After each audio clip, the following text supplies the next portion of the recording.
At the beginning of the story, Alice wakes up in a bathroom inside a mansion. She's confused and doesn't know where she is or how she got there. After getting dressed, she steps into the hallway and notices a mysterious door. Behind it is an unusual and extremely dangerous room. As she touches the wall, frightening memories flash before her eyes. Suddenly, the door slams shut. A laser beam shoots out from the walls, rushing toward Alice at tremendous speed. She reacts quickly, dodging it by jumping to the ceiling. Terrified, she crawls through the shaft and finds her way into a hospital corridor. She spots a medical gurney and runs with it, trying to avoid another trap. Seconds later, a glass screen drops from the ceiling, slicing the gurney in half. Alice trembles in fear, but keeps moving cautiously. She barely walks a few meters when a mine rises from the floor, releasing shrapnel straight into her stomach. Men in protective suits approach. One of them, Dr. Isaacs, orders them to take samples of her blood before disposing of her. Outside, in a deserted area, men in suits emerge from an underground lab, carrying Alice's body. They dump her into a trench filled with dozens of identical corpses, failed clones. But what happened to the real Alice? Is she still alive? The secret lab belongs to the Umbrella Corporation, hidden behind iron bars, surrounded by lifeless desert. Beyond the fence, a mob of zombies tries to break through. The corporation believed they had control over the infection, but the T-virus spread beyond Raccoon City. Scientists and the military failed to contain it. Within weeks, the virus consumed the US, and within months, the entire world. Not only humans, but all life began to die. Rivers and lakes dried up. Forests turned into barren wastelands. Survivors learned to stay on the move. Staying in one place meant death. The real Alice wanders across America, searching for food and fuel. She stops at an abandoned building, moving carefully. In one room, she finds a woman holding a baby. The woman begs for help, and Alice lowers her gun, taking the baby into her arms, only to realize it's just a doll. She turns, but it's too late. A family of marauders ambushes her. The others knock her out, and she loses consciousness. She wakes up in a room filled with cages of infected dogs, their snarls echoing in the dark. The marauders plan to watch as the dogs tear her apart. But they don't know what Alice is capable of. Using her extraordinary reflexes, she takes down the dogs and the entire group of marauders, escaping unharmed. Armed again, she sets off on her journey. Meanwhile, a group of survivors travels across the desert in cars and buses. Led by Claire Redfield, Carlos, LJ, Betty, and Otto, they stay in constant radio contact, dealing with the dangers on the road. Inside an Umbrella lab, Dr. Isaacs updates Chairman Wesker on the rising threat level. He explains that the infected don't need to feed but crave human flesh and could exist like this for decades. Wesker asks about Project Alice. Isaacs claims her blood holds antibodies that could help develop a serum to counteract the T-virus. He believes it could restore cognitive function in zombies and even tame them for use as labor. But the corporation doubts him. His experiments have failed so far. Isaacs insists he needs the real Alice, not just her clones, to get results. The board orders him to continue, stressing that Alice is their top priority. Then the holograms of the executives vanish. Elsewhere, Alice shoots a crossbow at a zombie and approaches a gas station, but there's no fuel. She carefully enters an abandoned store and finds a diary on the floor. Outside, Claire's group stops at an empty motel. Mikey, one of the survivors, tries to contact others by radio but gets no response. Carlos and LJ cautiously search the motel, weapons drawn. As LJ opens a door, a zombie lunges at him. He shoots it down, but another zombie bites him. Instead of telling the group, LJ hides his wound. Meanwhile, in the lab, Isaacs injects a zombie with a serum based on Alice's blood. At first, the infected shows intelligence, understanding how to use a telephone and a camera. Scientists note it can retain memories and think logically.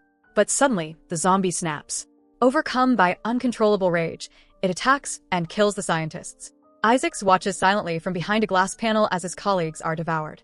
Back in the desert, Otto hands out canned food. Supplies are running low, but fuel is even scarcer. Carlos sets up cameras and motion sensors around the survivors' camp. Mikey confirms the equipment is working and tries contacting other survivors again. Alice hears their signal, but ignores it. While reading the diary she found, she notices notes about Alaska, claiming there are no infected there and that it's possible to start a new life. Dr. Isaacs activates a new Alice clone. At the same time, the real Alice is disturbed by memories of her escape from Raccoon City. Objects mysteriously float around her. Suddenly, the clone wakes up, and at that exact moment, Alice's eyes open. Everything falls to the ground, including her motorcycle. In Isaac's lab, the White Queen, an AI system, detects a spike in psionic activity. Isaacs assumes it's from the clone, but the White Queen says the source is outside the lab, deep in the desert. Isaacs realizes only the real Alice has that power. Meanwhile, Alice continues wandering. The survivor group rests in their vehicles. Suddenly, Kmart hears a strange noise outside and cautiously opens her door. She spots an aggressive bird and alerts the others. The group quickly realizes they're surrounded by a massive flock of infected ravens. Claire and Carlos order everyone to stay inside with the window shut. The survivors freeze in terror as thousands of birds attack. They try to escape, but one vehicle gets stuck in the sand. LJ and Betty rush toward the bus and make it, but soon, ravens break through its windows. Claire and Carlos organize an emergency transfer of people from the bus to a truck, but not everyone makes it. They attempt to fight back using a flamethrower, but it spirals out of control, putting Carlos and another girl in mortal danger. Just as the flames threaten to consume them, they suddenly stop. Alice has arrived, using her supernatural powers to hold the fire back. Then, she amplifies the flames, engulfing the sky and incinerating the ravens. Alice saves the group, but exposes herself. The White Queen immediately detects her presence, and Isaacs is shocked by how much her abilities have grown. Meanwhile, another Alice clone is tested but quickly fails, proving she's nothing like the original. After the battle, the survivors mourn their losses.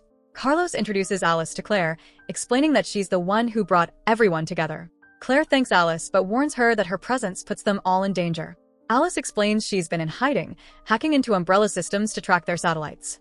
Because of this, she lost contact with Carlos, but now they're reunited. Isaac's computer detects Alice's location with 62% certainty.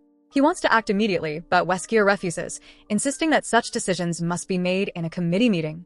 Isaacs, desperate to capture Alice for his research, argues, but Wesker orders him to wait until the computer confirms her identity. Alice shows Claire and the others the diary, detailing a safe zone in Alaska. It's the only place untouched by the virus. Claire hesitates, worried about giving false hope, but Carlos supports the idea. Morale is low, and the group needs something to believe in. Claire agrees to hold a vote. The survivors, desperate for hope, unanimously choose Alaska. Now, they must find a place to restock their dwindling food and fuel supplies. The journey is long, so the group must prepare. Small towns have been empty for a while, so Claire suggests heading to Las Vegas. Meanwhile, Dr. Isaacs forges a fake order using the chairman's voice recording, making it seem like the committee has authorized immediate action. This transfers full control of the operation to Isaacs. Umbrella helicopters take off, tracking Alice. LJ is getting worse from his zombie bite but refuses to admit why he's unwell. The group reaches Vegas, now a deserted wasteland. As they move forward, they find a strange container blocking the road. Forced to clear the way, Alice cautiously approaches, sensing something inside. Suddenly, the container bursts open and dozens of zombies charge at them. A brutal fight begins. The survivors take down the undead with headshots and blade strikes, but Isaacs had set a trap. He's determined to capture Alice. Watching from a distance, he orders his team to disable her using a satellite signal. Alice momentarily freezes, obeying the command, but quickly resists. The battle rages on. Some survivors don't make it. Suddenly, LJ turns into a zombie and attacks. Carlos is forced to shoot him, but not before LJ manages to bite him. Alice, fighting the satellite's control, causes its circuit board to malfunction. Regaining her senses, she continues the battle, eliminating more zombies before charging at Umbrella's operatives. Their usual methods no longer work on her. She wipes them all out. Isaacs is bitten but escapes to a helicopter, desperate to inject himself with an antivirus. As the surviving scientists flee, Alice proposes a new plan. Instead of driving to Alaska, they'll fly. But first, they need to steal Umbrella's helicopter.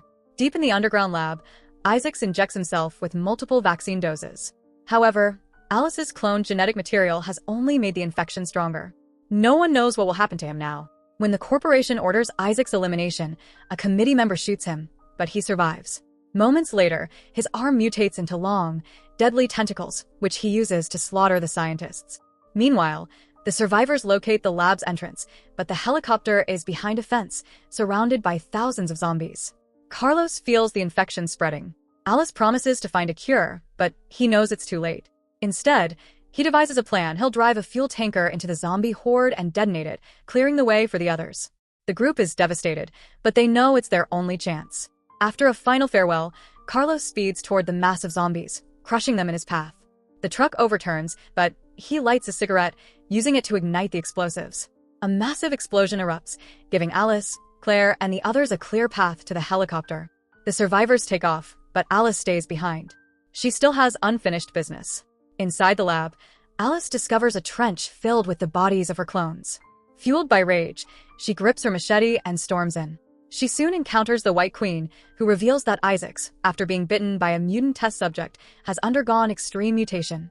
The AI explains that Alice's red serum is the cure, and the lab has the necessary equipment to create an antidote and end the apocalypse. However, Isaacs is growing stronger, and if he escapes, he'll destroy everything. Determined to stop him, Alice descends deeper into the facility. In one room, she finds a liquid-filled chamber containing a clone of herself. Before she can react, Isaacs, now a monstrous mutant, attacks. The chamber shatters, and Alice catches her unconscious clone. The battle resumes, but Isaacs is nearly invincible. His wounds heal instantly, and his tentacles strike relentlessly. One wraps around Alice's neck, nearly strangling her, but she manages to slice it off. Isaacs regenerates, attacking again. This time, Alice uses her powers to restrain him before hurling him across the room, but even that doesn't kill him. Alice lures Isaacs into a high-tech corridor. The moment he steps in, a laser grid activates. The deadly beams slice Isaacs into pieces. Seconds later, the lasers move toward Alice, but just before they reach her, they shut off. Her clone has accessed the system just in time. Meanwhile, Umbrella's top executives try contacting the North American base, but receive no response. The chairman realizes they've lost the entire facility, but insists that research must continue. Suddenly, a projection of Alice appears in their conference room. She warns them that she's coming, and she's not alone. Behind her stand thousands of Alice clones, all ready to bring down Umbrella once and for all. So that's it. Hope you enjoy the story. Subscribe and press the bell icon for more videos.